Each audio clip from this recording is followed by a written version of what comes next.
ఈ పేర్లు లేవంటున్నారు ఈ తలకాయ లేని వాళ్ళు కొంతమంది. బైబిల్ అలా రాశారు కానీ అలాంటి పేర్లు లేవంటే, మీకు ఆగస్టు నెల ఉంటుందిగా క్యాలెండర్లో, ఆగస్టు నెల తెలుసుగా, ఆగస్టు.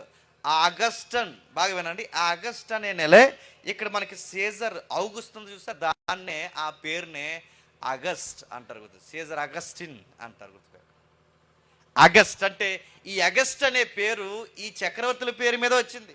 ఈ గాలిగొట్టంగా ఇవేం చదవరు, ఇవి చదవకుండా తినంగా వచ్చి ఏమంటారంటే బైబిల్ అన్ని తప్పులు ఉన్నాయంటే ముందు నీ బుర్రలో ఉంది తప్పు, నీ ముఖానికి చరిత్ర తెలియదు, ఏమీ తెలియదు, తగునమ్మా అని తయారయ్యేమంటావంటే అది తప్పు ఇది తప్పు అంటే.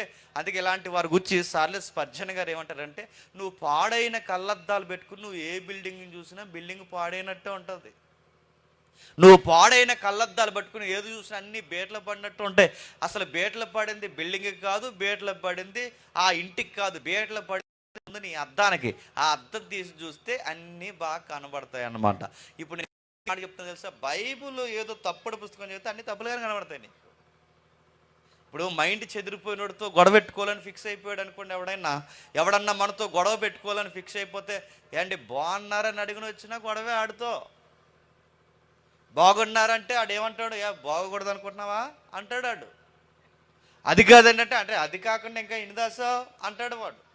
సరే అలా కదండి అంటే ఇలా కదా ఇంకా ఏమనాలనుకుంటున్నావు, ఆడు ఫిక్స్ అయిపోయాడు మెంటల్గా గొడవ పెట్టుకోవాలని. అందుకే ఈ మెంటల్గా ప్రిపేర్ అయిపోయిన వాళ్ళతో బాగున్నారని అడిగినా గొడవే. బైబిల్లో తప్పులు ఉన్నాయని చదివితే గుర్తుపెట్టుకో, నీకు మంచి కూడా తప్పుగానే కనబడుతుంది. అంటే యేసుప్రభు పుట్టుకుని తప్పుగా చూపించాలనుకుని ఈ చరిత్రని వక్ర మార్గం పట్టించాలని ఇది కల్పిత పుస్తకం అనే ప్రయత్నం చేసి కొంతమంది ఏమన్నారంటే, ఇది యేసుప్రభు పుట్టుక లేదు ఏం లేదు అలా కల్పించేశారంటే, ఇలాంటి వాళ్ళు ఇలా అంటారనే లూకా గారు చరిత్రతో ముడిపట్టి ఈ పుస్తకాన్ని రాశారు. అందుకే ఘనత వహించిన థెయోఫిల్ అంటే ఆ వర్డ్స్ చరిత్రలో ఉపయోగిస్తారు. రెండు, ఆ జనాభా లెక్కలు సెన్సస్ అనేది తీశారు.